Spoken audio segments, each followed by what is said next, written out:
বিসমিল্লাহির রহমানির রহিম। আসসালামু আলাইকুম প্রিয় দর্শক, আজকের ভিডিওতে আপনি যদি মাত্র ৫ মিনিটও থাকেন, আমি গ্যারান্টি দিচ্ছি এমন একটি তথ্য পাবেন যা এই মুহূর্তে বাংলাদেশের লাখ লাখ সরকারি কর্মচারী ও এমপিওভুক্ত শিক্ষক জানতে মরিয়া হয়ে আছেন। সেই তথ্যটি হল নবম পে স্কেলের গেজেট প্রকাশের পর আপনার বেতন ফিক্সেশন ঠিক কিভাবে হবে, বকেয়া কতদিনের হিসাবে পাবেন, ফিক্সেশনে ভুল হলে কি করবেন এবং এমপিওভুক্ত শিক্ষকদের ফিক্সেশন প্রক্রিয়া সরকারি কর্মচারীদের থেকে কোথায় আলাদা। তো দেরি না করে শুরু করা যাক আজকের বিশেষ প্রতিবেদন। প্রথমেই একটা ভুল ধারণা ভাঙা দরকার। গেজেট প্রকাশ হওয়া মানে পরের মাস থেকেই নতুন বেতন পকেটে আসছে। এই ধারণাটি সম্পূর্ণ ভুল। অনেকে মনে করেন গেজেট হলেই কাজ শেষ, কিন্তু বাস্তবে গেজেট প্রকাশ হল শুধু আইনি অনুমোদনের প্রথম ধাপ। এরপর শুরু হয় একটি দীর্ঘ প্রশাসনিক প্রক্রিয়া, যার নাম বেতন ফিক্সেশন। ২০১৫ সালে অষ্টম পে স্কেলের গেজেট প্রকাশের পরও অনেক দপ্তরে ফিক্সেশন সম্পন্ন হতে ৩ থেকে ৪ মাস লেগে গিয়েছিল। সেই একই অভিজ্ঞতা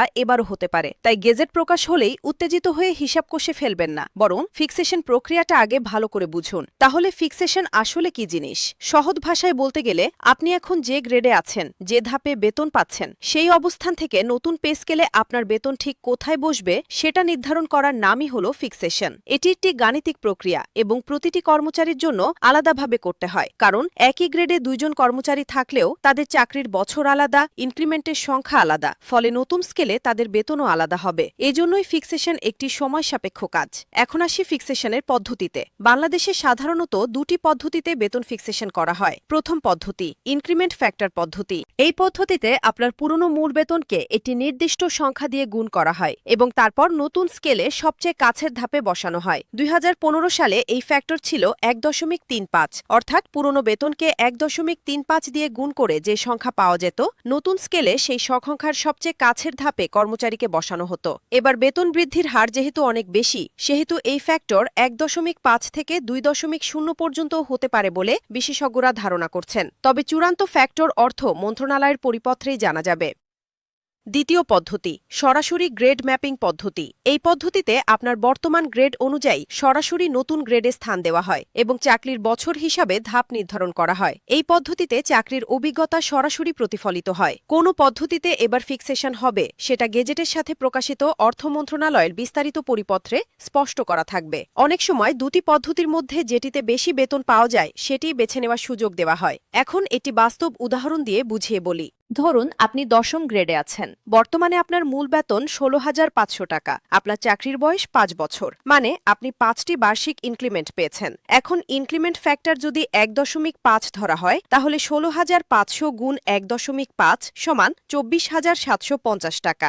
নতুন ১০ম গ্রেডের স্কেলে যদি ২৪,০০০ টাকা থেকে ধাপ শুরু হয় এবং প্রতি ধাপে ৮০০ টাকা করে বাড়ে, তাহলে ২৪,৭৫০-এর সবচেয়ে কাছের ধাপ হবে ২৫,৬০০ টাকা। কিন্তু আপনার পাশের সহকর্মীর যদি একই গ্রেডে বেতন ১৮,০০০ টাকা হয় এবং তার চাকরির বয়স ৭ বছর হয়, তাহলে তার ফিক্সেশন আলাদা জায়গায় হবে। এই কারণে বলছি, শুধু গ্রেডের ন্যূনতম বেতন দেখে নিজের বেতন হিসাব করলে ভুল হবে। আপনার বর্তমান মূল বেতন এবং চাকরির মোট বছর দুটোই এখানে গুরুত্বপূর্ণ। এখন আসি বকেয়ার প্রশ্নে। বকেয়া নিয়ে মানুষের মধ্যে সবচেয়ে বেশি বিভ্রান্তি আছে। অনেকে মনে করছেন ২০২৪ বা ২০২৫ সাল থেকে বকেয়া পাওয়া যাবে। এই বিভ্রান্তি আজই দূর করা দরকার। বকেয়ার বিষয়টি নির্ভর করে পে স্কেলের কার্যকর তারিখের উপর। যদি গেজেটে লেখা থাকে পে স্কেল ১ জুলাই ২০২৬ থেকে কার্যকর, তাহলে ১ জুলাইয়ের আগের কোনো মাসের বকেয়া পাবেন না। এখন বুঝতে হবে বকেয়া কখন তৈরি হয়। ধরুন গেজেট প্রকাশ হল ২০ জুলাই ২০২৬, কিন্তু পে স্কেলের কার্যকর তারিখ লেখা আছে ১ জুলাই ২০২৬।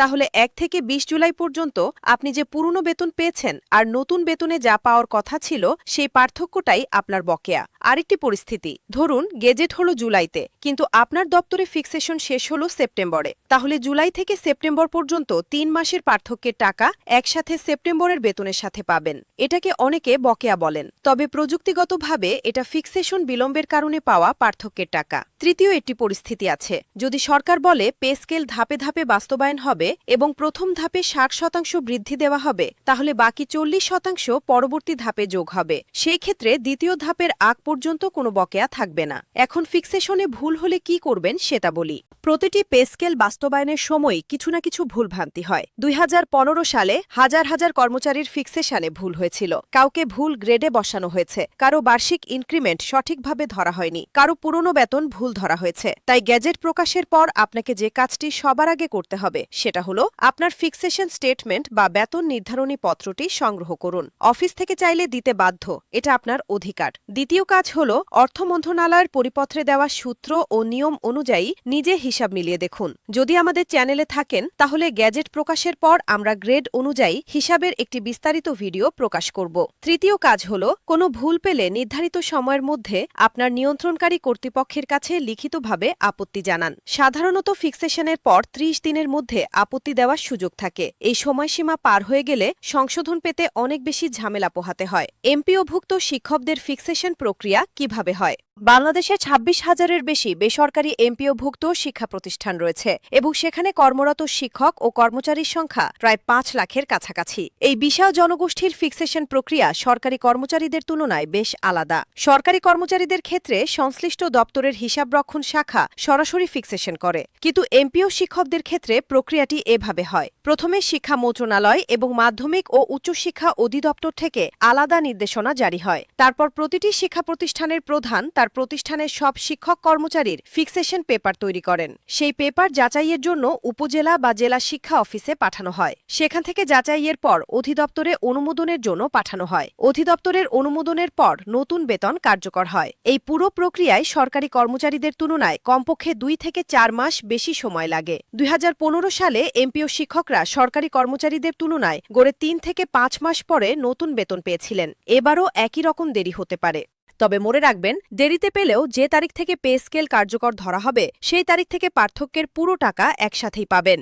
এমপিও শিক্ষকদের জন্য আরেকটি বিশেষ বিষয়, অনেক এমপিও শিক্ষক জানেন না যে তারা সরকার থেকে শুধু মূল বেতন পান। বাড়ি ভাড়া ভাতা, উৎসব ভাতা ও চিকিৎসা ভাতার বিষয়ে তাদের পরিস্থিতি সরকারি কর্মচারীদের থেকে আলাদা। বর্তমানে এমপিও শিক্ষকরা মূল বেতনের বাইরে বাড়ি ভাড়া পান মাত্র 1000 টাকা এবং চিকিৎসা ভাতা পান 500 টাকা। কিন্তু নতুন পে স্কেলে মূল বেতন বাড়লেও এই ভাতাগুলো যদি না বাড়ে তাহলে মোট প্যাকেজের ব্যবধান থেকেই যাবে।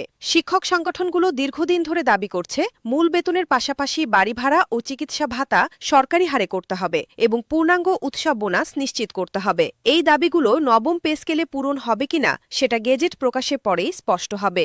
এখন আসি পে স্কেল বাস্তবায়নের সম্ভাব্য সময়সূচিতে। সরকারের বর্তমান পরিকল্পনা অনুযায়ী জুন মাসের মধ্যে বা জুলাইয়ের শুরুতে গেজেট প্রকাশ করা হবে এবং 1 জুলাই 2026 থেকে নতুন পে স্কেল কার্যকর ধরা হবে। গেজেট প্রকাশের পর প্রথম 1 থেকে 2 সপ্তাহের মধ্যে অর্থ মন্ত্রণালয় থেকে বিস্তারিত পরিপত্র জারি হবে, যেখানে ফিক্সেশনের নিয়মকানুন, ভাতার হার এবং বাস্তবায়নের সময়সূচি থাকবে। পরিপত্র পাওয়ার পর বিভিন্ন দপ্তর তাদের কর্মচারীদের ফিক্সেশন শুরু করবে। এই প্রক্রিয়া শেষ হতে সাধারণত 2 থেকে 3 মাস লাগে। তার মানে বেশিরভাগ কর্মচারী সেপ্টেম্বর বা অক্টোবরের মধ্যে নতুন বেতন পেতে পারেন। তবে কিছু বড় মন্ত্রণালয় বা জটিল হিসাবের ক্ষেত্রে এই সময় আরও বাড়তে পারে। এখন আসি একটি সংবেদনশীল প্রশ্নে, ধাপে ধাপে বাস্তবায়ন হলে কি হবে? সরকার ইতিমধ্যে ইঙ্গিত দিয়েছে যে পে স্কেল সম্পূর্ণ একবারে না এসে ধাপে ধাপে বাস্তবায়িত হতে পারে। এর মানে কি সেটা বুঝিয়ে বলি। যদি প্রথম ধাপে 60% বৃদ্ধি দেওয়া হয় তাহলে ধরুন আপনার বর্তমান বেতন 16,000 টাকা। 60% বৃদ্ধি পেলে আপনি পাবেন 25,600 টাকা, কিন্তু পূর্ণ পে স্কেলে আপনার প্রাপ্য ছিল 32,000 টাকা। তাহলে বাকি 6,400 টাকা পরবর্তী ধাপে যোগ হবে। এই পরিস্থিতিতে অনেক কর্মচারী হতাশ হয়ে পড়তে পারেন। তাই আগে থেকেই মানসিকভাবে প্রস্তুত থাকুন। ধাপে ধাপে বাস্তবায়ন মানে পে স্কেল আসছে না তা নয়, বরং এটি সরকারের বাজেট চাপ সামলানোর একটি কৌশল। তবে এই বিষয়ে গ্যাজেট দেখার আগে কোনো চূড়ান্ত সিদ্ধান্তে আসবেন না। গ্যাজেটেই সব স্পষ্ট হয়ে যাবে। আল্লাহ হাফেজ।